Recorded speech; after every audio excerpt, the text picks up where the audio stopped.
show chapters President Donald Trump's repeated complaints about the Federal Reserve increasing interest rates too quickly proved to be correct, White House economic advisor Larry Kudlow argued on CNBC Friday.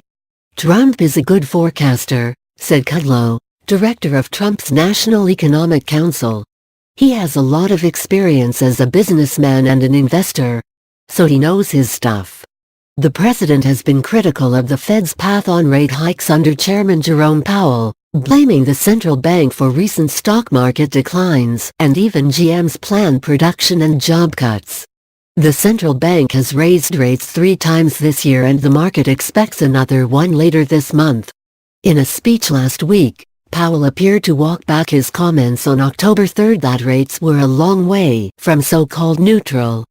Powell said on November 28 before the Economic Club of New York that rates are just below neutral, perhaps indicating that concerns about a more aggressive path higher for rates may no longer be warranted. It appears the central bank will hike rates later this month, Kudlow said Friday, but maybe no more for quite some time, or maybe they won't move this month. Kudlow appeared on Squawk on the Street after the government's latest employment report on Friday showed job growth slowed in November, easing some concerns about the Fed.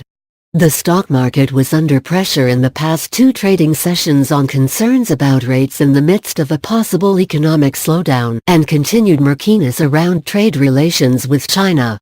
Stocks traded higher early Friday following the jobs report but were lower by mid-morning. The Dow Jones Industrial Average wiped out most of a 785-point deficit Thursday, to finish down only 79 points. The Wall Street Journal reported Thursday that Fed officials are considering whether to signal a wait-and-see approach after a likely interest rate increase later this month.